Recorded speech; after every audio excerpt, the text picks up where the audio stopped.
নিরামিষের দিনগুলো একটু চটপাটা খেতে আমাদের অনেক সময় ইচ্ছা করে। তার জন্য আজকে একটু বানিয়ে নেবো একদম পিওর ভেজ রোল। তার জন্য একটু বেশি পরিমাণে বাঁধাকপি কুচিয়ে নিয়েছি ক্যাপসিকাম, গাজর, কাঁচা লঙ্কা আর একটু বিনস কুচিয়ে সবটাই লম্বা লম্বা করে আমি একদম জিরি করে কুচিয়েছি। এরপর কড়াইয়ে দিয়ে দেবো পরিমাণ মতো সাদা তেল দিয়ে সবজিগুলো আগে কাঁচা লঙ্কা আর বাঁধাকপি বাদে বাকি সবজিটা দিয়ে আমি ভেজে নেব।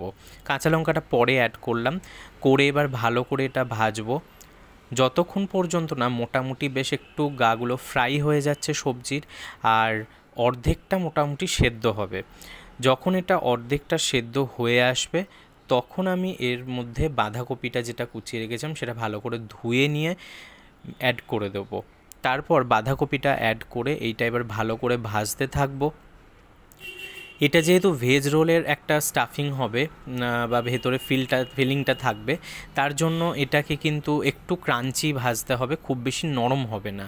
এদিকে আমি একটু ময়দা নিয়ে নিয়েছি ডোটা তৈরি করব বলে রোলের। লেচিটা তৈরি করার জন্য এখানে ময়দার মধ্যে দিয়ে দিলাম একটু নুন আর তেল।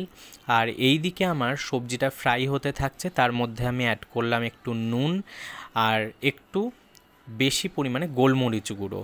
এরপর আমি সবজিটাকে খুব ভালো করে ভেজে নেব, মিশিয়ে নিয়ে এটা আমি ভাজতে দেব।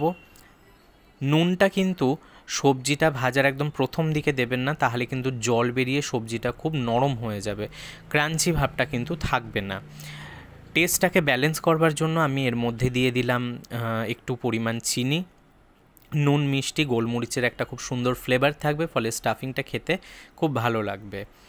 আর এদিকে আমি একটু ময়দায় জল দিয়ে এটা মেখে নেব, ডোটা তৈরি করে নেবো। আমার কিন্তু ভেজিটেবলসগুলো অলমোস্ট প্রায় ভাজা হয়েই এসছে, এবং ভেজিটেবলগুলো এইভাবেই ভেজে রেখে দেবেন, এর থেকে বেশি নরম হবে না।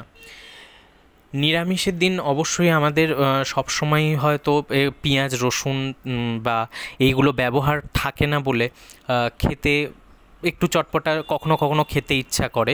এইভাবে একবার অবশ্যই বানিয়ে দেখতে পারেন, খেতে খুবই ভালো লাগবে। আমি পরোটা দুটো এইভাবে বেলে নেব, একটু মোটা বেলবেন আর একটু বড় করে, রোলের পরোটা যেরকম হয় সেরকম। তারপরে আমি তাওয়া বসিয়ে দিয়ে ভালো করে রোলগুলো সেঁকে নেব,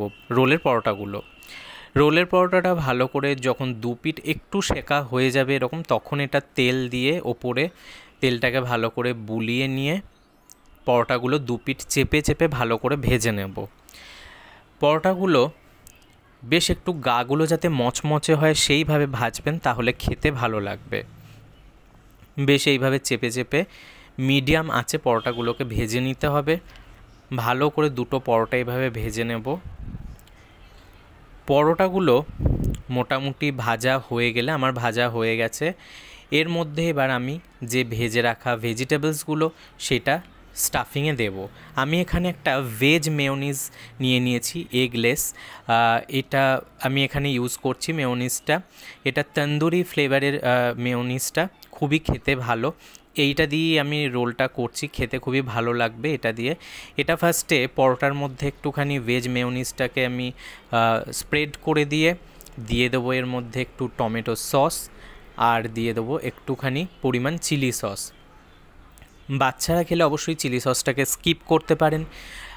এরপর টমেটো সস আর চিলি সসটা ভালো করে পুরো পরোটায় মিশিয়ে নেব, নিয়ে আমি যে সবজির স্টাফিংটা ভেজে রেখে দিয়েছিলাম সেটা এবার রোলের মতো পুরোটাতে ছড়িয়ে দেব।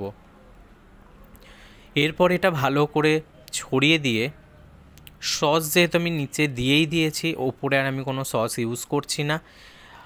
এরপর এটা ভালো করে মুড়ে নেব। তারপর আমার রোল অলমোস্ট তৈরি। এইভাবে রোল দুটো মুড়ে নিয়ে